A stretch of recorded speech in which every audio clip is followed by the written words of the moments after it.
ഹിന്ദുക്കളുടെ പേരും പറഞ്ഞു നടക്കുന്നവർ ക്ഷേത്രങ്ങളിൽ വിശ്വാസത്തെ ഉപയോഗപ്പെടുത്തി ഉണ്ടാക്കിയ പണം അടിച്ചുമാറ്റുകയാണ്. NP വിനയകുമാർ. ഹിന്ദുക്കളുടെ പേരും പറഞ്ഞു നടക്കുന്നവർ ക്ഷേത്രങ്ങളിൽ വിശ്വാസത്തെ ഉപയോഗപ്പെടുത്തി ഉണ്ടാക്കിയ പണം അടിച്ചുമാറ്റുകയാണെന്ന് Malabar Devaswom board employees union CITU-വിൻ്റെ പാലക്കാട് ജില്ലാ പ്രസിഡന്റ് NP വിനയകുമാർ. ഇതിനെക്കുറിച്ച് എന്തെങ്കിലും അന്വേഷണം നടക്കുന്നുണ്ടോ എന്നും ഹിന്ദുക്കളെ നന്നാക്കാനും ഉണർത്താനും മുന്നിൽ നിന്ന സംഘടനകൾ ഇപ്പോൾ ഉറക്കം നടിക്കുകയാണെന്നും അദ്ദേഹം പറഞ്ഞു. യൂണിയന്റെ ശ്രീകൃഷ്ണപുരം ഏരിയ സമ്മേളനം ഉദ്ഘാടനം ചെയ്ത് സംസാരിക്കുകയായിരുന്നു അദ്ദേഹം. തിരഞ്ഞെടുപ്പ് സമയത്ത് കേരളത്തിൽ വന്ന ഇന്ത്യൻ പാർലമെന്റിലെ പ്രതിപക്ഷ നേതാവ് സ്വർണം കട്ടത് ആരപ്പ എന്ന് പാട്ടും പാടി നടന്നു.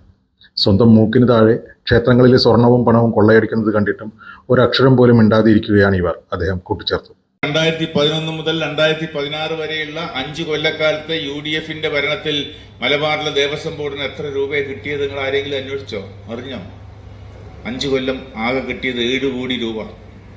എന്നാൽ 1ഉം 2ഉം പിണറായി ഗവൺമെന്റുകൾ കേരളത്തിലെ ദേവസ്വം ബോർഡുകൾക്ക് ആകെ കൊടുത്തത് എത്ര? 480 കോടി രൂപ. എന്റെ നാട്ടുകാരത്തി ടീച്ചറുണ്ട്, ശശികല ടീച്ചർ, നിങ്ങൾ പലരും കേട്ടിട്ടുണ്ടാവും. അവർ നടത്തുന്ന പ്രചരണം എന്താ? ഈ ദേവസ്വം ബോർഡിന്റെ കാണിക്ക പൊളിച്ച് കൊണ്ടുപോകുന്ന പണം മുഴുവൻ സർക്കാരിലേക്ക് കൊണ്ടുപോവുകയാണ്, അല്ലേ? അതുകൊണ്ട് നിങ്ങൾ കാണിക്കരുത് എന്നാണ് പറഞ്ഞിരുന്നത്. ഹിന്ദുക്കളുടെ പേര് പറഞ്ഞ് നടക്കുന്നവർ ക്ഷേത്രങ്ങളിൽ വിശ്വാസത്തെ ഉപയോഗപ്പെടുത്തി പണമുണ്ടാക്കിയ പണം അടിച്ചു മാറ്റിയിരിക്കുക. അന്വേഷണം ഉണ്ടോ? അന്വേഷണം ഉണ്ടോ? കുറ്റക്കാർക്കെതിരെ നടപടി സ്വീകരിക്കാൻ കഴിയുന്നുണ്ടോ? ഹിന്ദുക്കളെ നന്നാക്കാൻ വേണ്ടി, ഉണരാൻ വേണ്ടി അഭ്യർത്ഥിച്ച് നടത്തുന്ന സംഘടനകൾ ആരെങ്കിലും ഈ കാര്യത്തിൽ ഭക്തജനങ്ങളുടെ പേരിൽ, വിശ്വാസത്തിന്റെ പേരിൽ ക്ഷേത്രങ്ങൾക്ക് നൽകിയ പണം കട്ടുതിന്നവരുടെ പേരിൽ നടപടി സ്വീകരിക്കണമെന്ന് ആവശ്യപ്പെട്ടോ?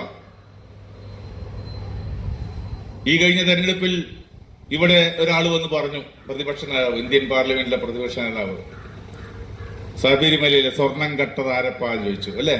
ഇവിടെ വന്നിട്ട് കേട്ടില്ലേ പാട്ട്? നല്ല പാട്ട് പാടി. മൂക്കിന് കീഴാണ് സ്വർണ്ണൊക്കെ പണമൊക്കെ കട്ടിക്കൊണ്ടായത്. മുണ്ടില്ല. അപ്പോ മൂപ്പരൊക്കെ മുണ്ടാട്ടില്ല. മുണ്ടുന്നുണ്ടോ?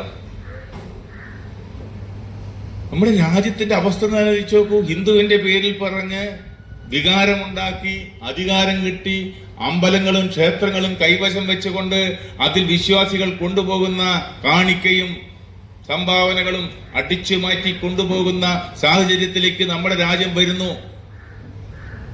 അതിനെതിരെ എന്തെങ്കിലും നടപടി സ്വീകരിക്കുന്നുണ്ടോ? സമ്മേളനത്തിൽ ജില്ലാ secretary K Ragesh, CITU division president Mohanan master, union സംസ്ഥാന committee vice president Ramadas, Suresh എന്നിവർ പങ്കെടുത്തു. പ്രസിഡന്റായി P ജയചന്ദ്രനെയും സെക്രട്ടറിയായി K സുകുമാരനെയും ട്രഷററായി PV ശ്രീജിത്തിനെയും തെരഞ്ഞെടുത്തു.